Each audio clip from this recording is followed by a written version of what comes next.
Kastiliya va Lion tabiat merosi fondi Unikaha xayriya jamg'armasi hamkorligida taqdim etadi. CINTV va TVI mahsuloti.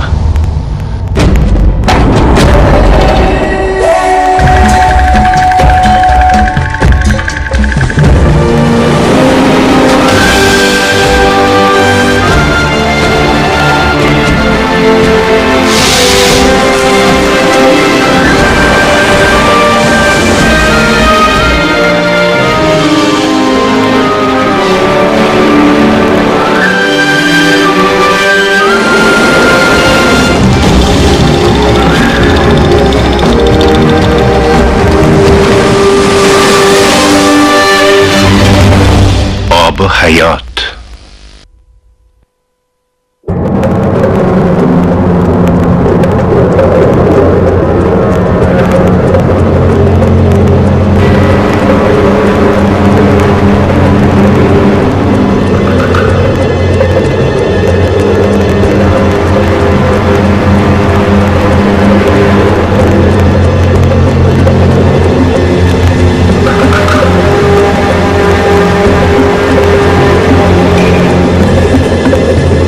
Dengizchilar chuqur, moviy dengizni sevishadi va undan qo'rqishadi.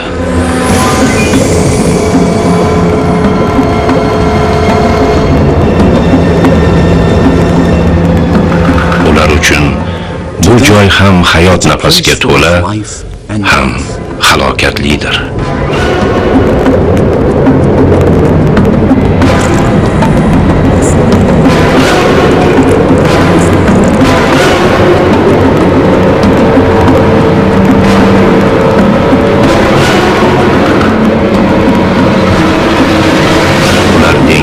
Qo'rquv va hayajon bilan qarashadi. Bunga yetarli asoslar bor. Ummonlarning bepoyon kengliklari izsiz g'oyib bo'lgan ko'plab dengizchilar taqdirini o'z bag'rida yashirib, moviy ummon qa'ridagi yana bir sirni vujudga keltiradi.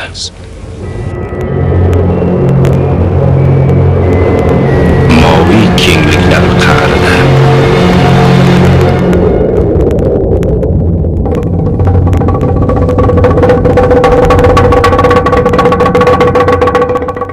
ummonlarning qa'rida dastlabki o'simlik va eng ibtidoiy jonivorlar paydo bo'lgan.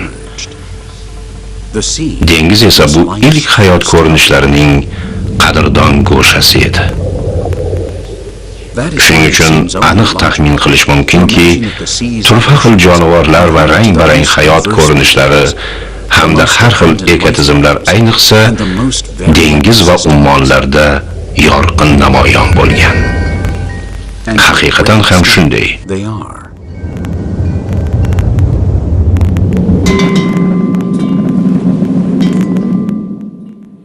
Ummonlar bag'rida hammaga joy topiladi.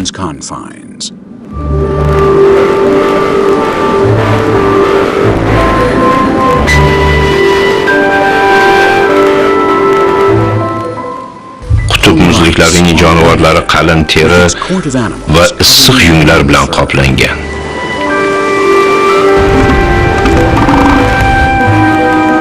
Pingvinlar, kitlar va dengiz fillari muzli suvlarda yashashga o'rgangan turfa xil va ajoyib faunaning bir qismidir.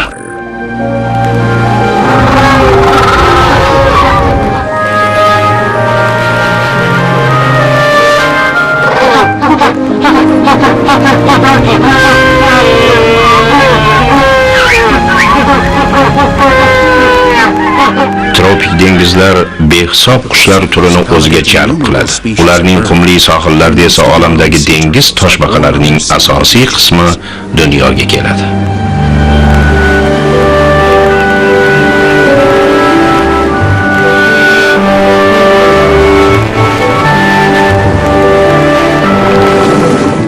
Ekvatorga yaqin marjon qoyalar sayyoramizdagi eng murakkab ekotizimni va shu bilan birga eng boy bioxilma-xillikni hosil qilgan. Dengizlar ham bundan mustasno emas.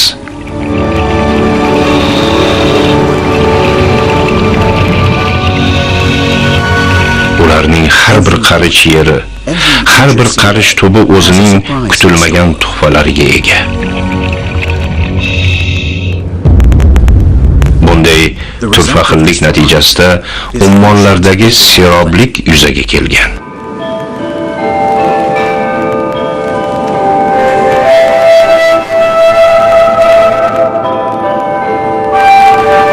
Biroq shunday bir dengiz ekotizimi borki, u tom ma'noda cheksizdir.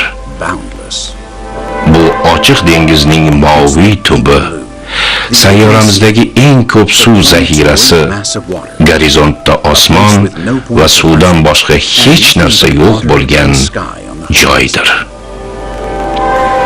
Ummonlarimizning o'rtacha chuqurligi 4000 metrni tashkil qiladi va ular yer yuzining 71%ni egallagan. Umuman sayyoramizdagi mavjud suvlarning 97% ummonlarda jamlangan.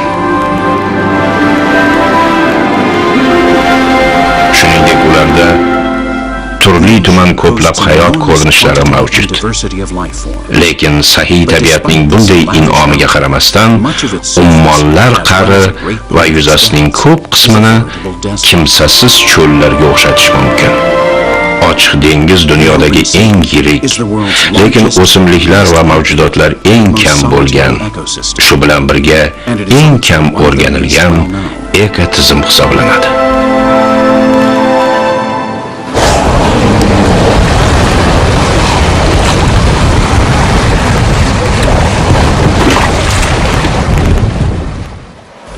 Biologlar moviy kengliklar qa'rini dengiz yoki ummon ekotizimi deb atashadi.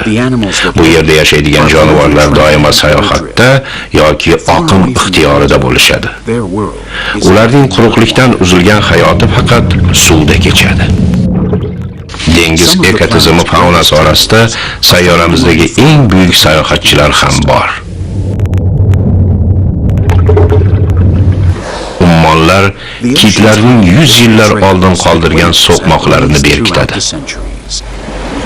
Kitlarning ko'pgina turi o'z hayotini yo'lda o'tkazadi. Masalan, mana bu janub oq kitlari yilning bir necha oyini Patagoniyada yashab o'tkazishadi.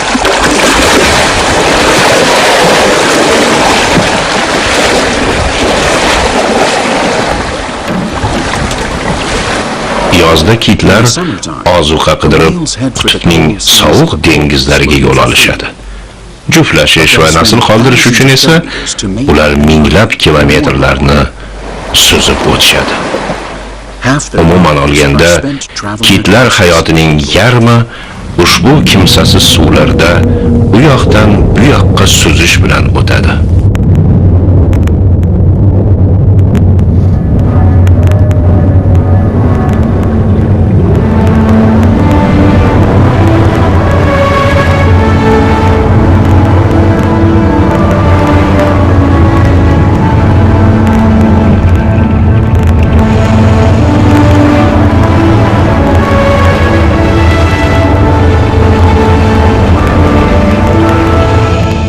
Dengiz toshbaqalari ummonlarda uzoq vaqt suzib yurishadi. Ular 200 million yil oldin dengizlarni kesib o'tishni boshlashgan. Va dengiz toshbaqalarining bu sayohati hali ham davom etmoqda.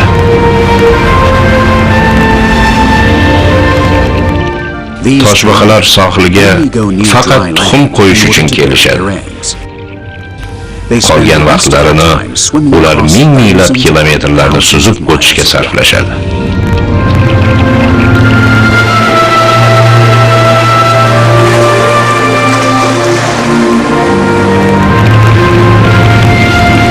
Toshbaqalar o'z kuchlarini tejash uchun dengiz oqimlaridan foydalanib qolishga harakat qilishadi. Ko'chib yurish esa ularning hayot tarziga xos.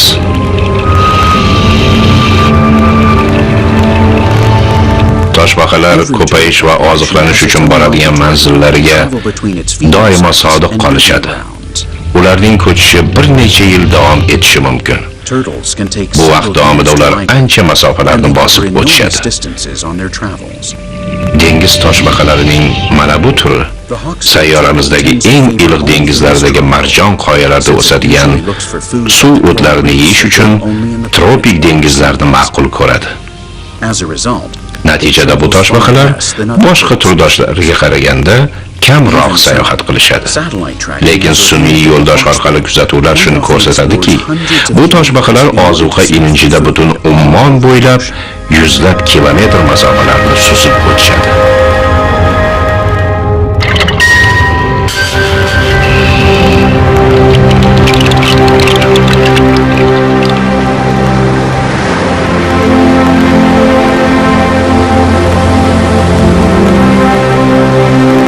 Dengiz suvlari doimo to'lqinlar, quyilish, oqimlar va to'fonlar bilan qorishib ketgan bo'ladi. Undagi organizmlar yashab qolish uchun doimo harakatda bo'lishlariga to'g'ri keladi. Ba'zilari to'lqinlar ixtiyorida bo'lsa, boshqalari katta masofalarni o'zlari bosib o'tadi.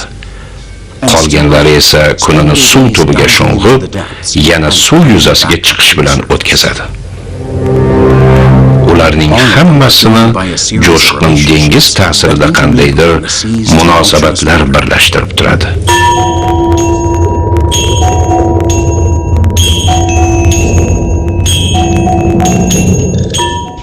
Meduzalar toshbaqalarning ba'zi bir turlari uchun mazali ozuqa manbai hisoblanadi.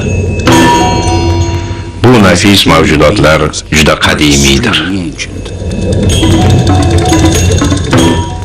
Meduzaning toshlardan topilgan qoldiqlari uning yoshi 300 million yilga teng ekanini ko'rsatdi va o'shandan beri ular deyarli o'zgarmagan. Qadim o'tmishga ega meduzalar hozirda saqlanib qolishga muvaffaq bo'lgan. Ular oddiy va harakatchan. Tanasining 98% suyuqlikdan iborat. Dengiz planktonlari Ummondagi hayot zanjirining asosini tashkil etadi. Mikroskopik hajmdagi o'simlik va mavjudotlar ko'plab dengiz jonivorlarining ozuqa manbai bo'lib, to'lqinlar va ummonlar oqimi bilan ko'chib yuradi. Ummonlarning, balki sayyoramizning ba'zi bir eng yirik mavjudotlari planktonlarning juda mayda organizmlari bilan oziqlanishadi.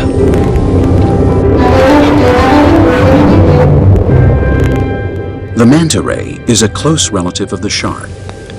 Dengiz iblisi deb yuritiladigan mana bu mantalar akulalarning yaqin qarindoshi hisoblanadi. They have one of the largest brains of any species of fish.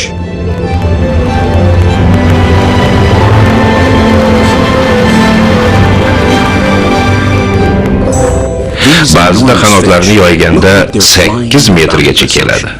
Vazni esa 1,5 tonnagacha yetadi.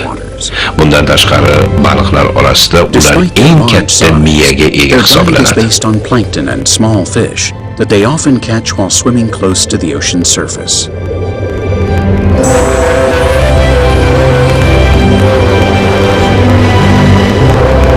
Xuddi bu yirik baliqlar bepoyon ummonda quloch yozib uchib yurgandek. Odatda ular sayyoramizdagi eng iliq suvlarda yashashadi. Bahaybat ko'rinishiga qaramasdan, mantalarning ozuqasini planktonlar va mayda baliqlar tashkil qilib, ularni suv yuzasidan tutadi.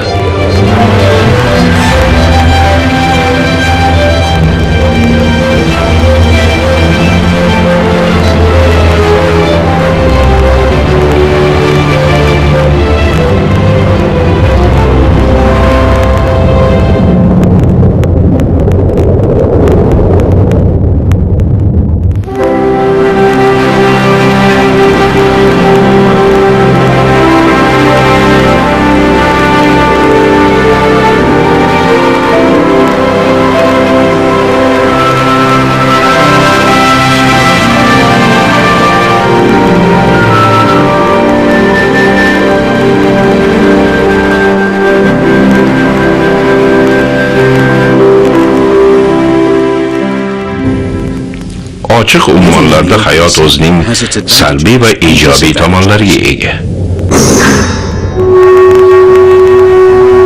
Muhimi cho'kib ketmaslikdir.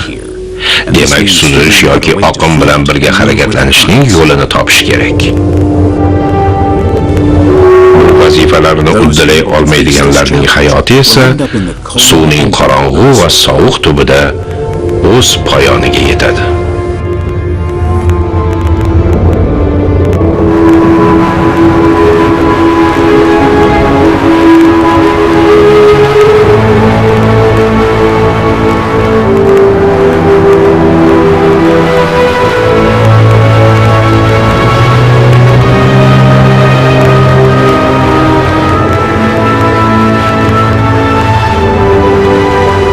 Ko'plab jonivorlar butun umr dengiz tubini ko'rmasdan o'tishadi. Juda chuqurga sho'ng'iganlar esa dengiz qa'rida yashaydigan yirtqichlarning osongina o'ljasiga aylanishi mumkin.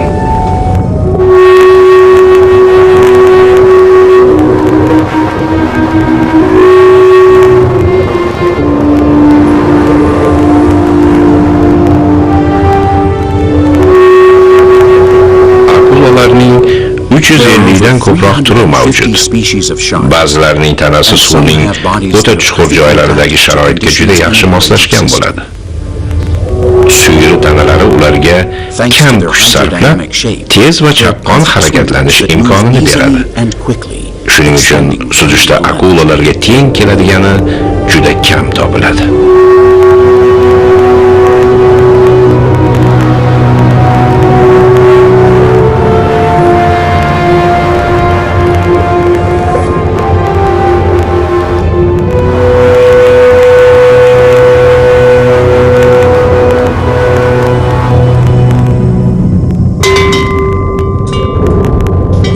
Ko'zlari yapaloq boshlarining ikki chetida joylashgan g'alati ko'rinishga ega mana bu bosqonsimon akulalar bir qarashda beso'naqaydek ko'rinadi.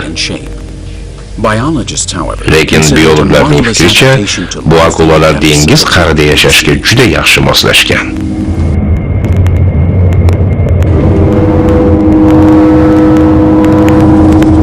Tomondan ko'zlarining bunday tarzda joylashishi ularga ustunlik berib, yon atrofni yaxshiroq ko'rishlariga yordamlashadi.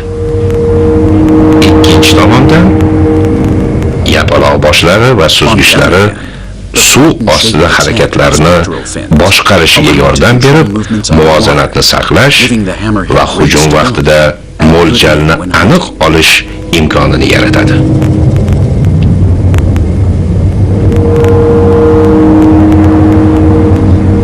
Bizga ma'lum bo'lgan akulalar turi orasida bosqonsimon akulalar to'da bo'lib yashaydi. Lekin ularning bir necha yuzlab yig'ilib yurishlari hali ham noma'lumligicha qolmoqda. Balki bu bosqonsimon akulalarning ko'chib yurishlari yoki ko'payish masalalari bilan bog'liq bo'lishi mumkin.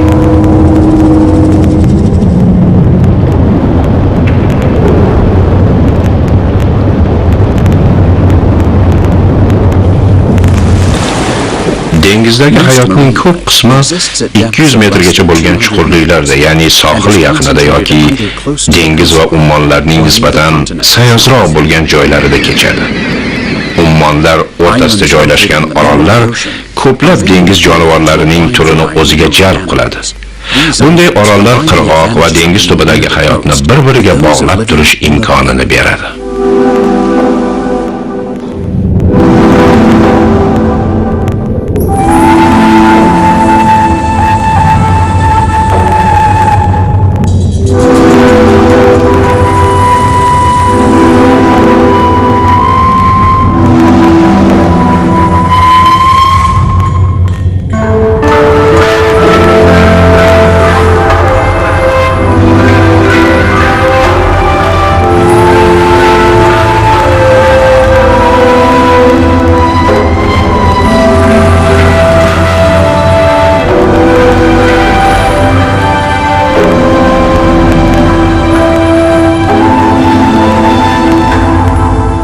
Delfinlar oilasiga mansub mana bu uzun suzgichli grindalar bunday joylarga tez-tez suzib kelishadi. Ispan tilida ularni kalderon, ya'ni qozon deb ham atashadi. Chunki bu baliqlar peshonasi do'ng bo'lib, boshining shakli qozonga o'xshaydi. Ehtimol ulardan biri to'daga yo'l ko'rsatib borish sababli bu baliqlar nomi ingliz tiliga Lotman kitlari, ya'ni yo'l ko'rsatuvchi deb tarjima qilingan bo'lsa kerak. Grindalar ahil oilalardan iborat katta jamoa bo'lib yashaydi.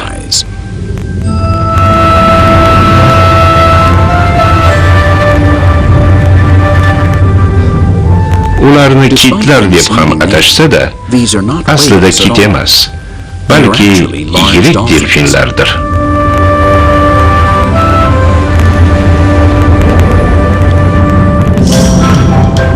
Grindalar dam olayotganda suv yuzasida guruh-guruh bo'lib suzib yurishadi.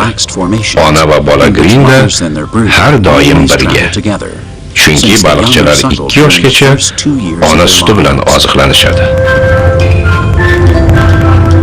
Grindalar mayda baliq va kalmarlar bilan oziqlanishadi hamda ularni ovlash vaqtida 500 metr chuqurlikkacha sho'ng'ishlari mumkin.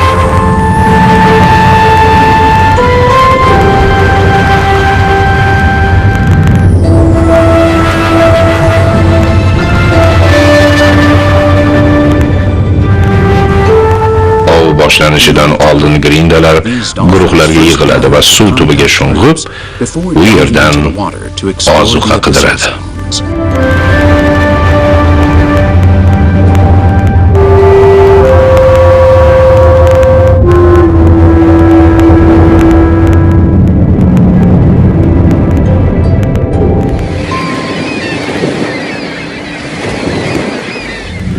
Baliqlarning katta to'dasini ochiq dengizning ozuqaga boy bo'lgan hududlarida yoki qirg'oqqa yaqin chuqur joylarda ko'rish mumkin.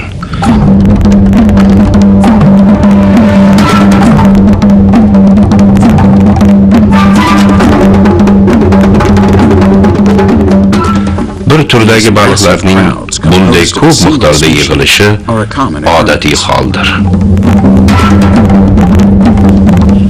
Anchovis va sardina kabi mayda baliqlar 10 mingtagacha yig'ilib, katta to'dani hosil qiladi va planktonlarni qidirib, ummonlarda kezib yuradi.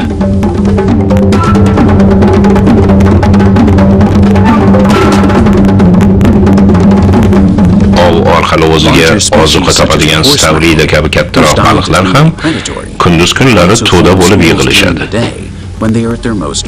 Yolg'iz suzib yurgan baliq oson o'ljadir.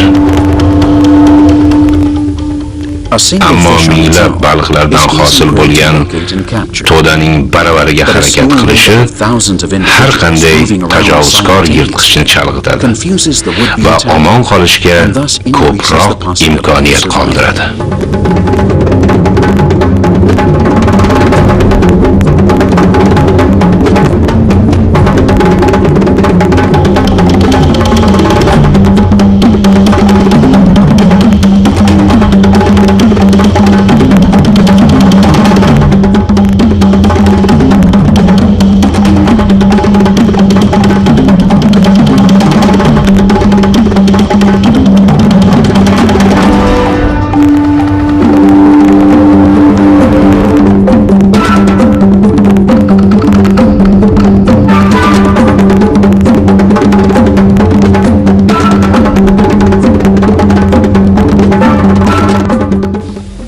Katta to'daning baravariga tez harakat qilishi yirtqichlardan qutulib qolishning o'ziga xos yo'lidir.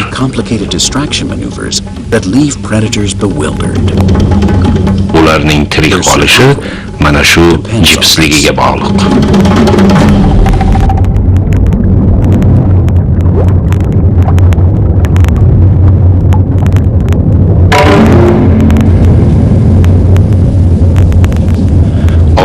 Va o'lja o'rtasida kechadigan bu kabi kurashlar ummonlardagi kundalik hayot manzaralaridan bir parcha xolos.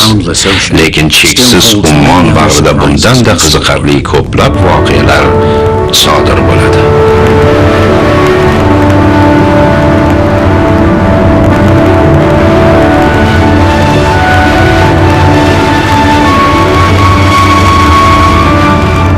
Ammo hozirga kelib yuzlab ekspeditsiya va tadqiqotlardan keyin ham Moviy kengliklar qari sayyoramizdagi eng kam o'rganilgan joy bo'lib qolmoqda.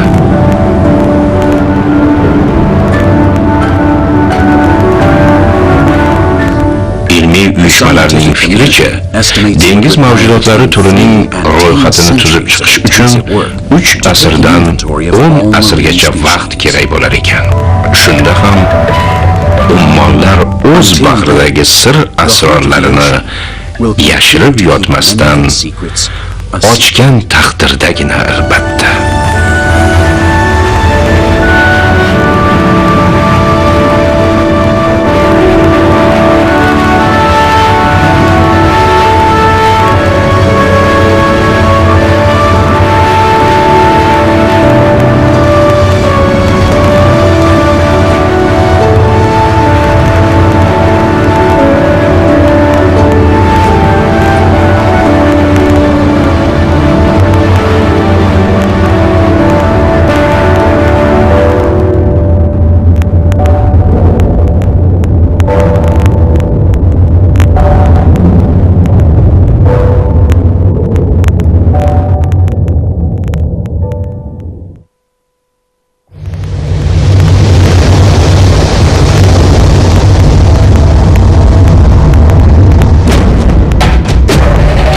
Film Dunyo bo'ylab telekanalida o'zbek tiliga o'girildi.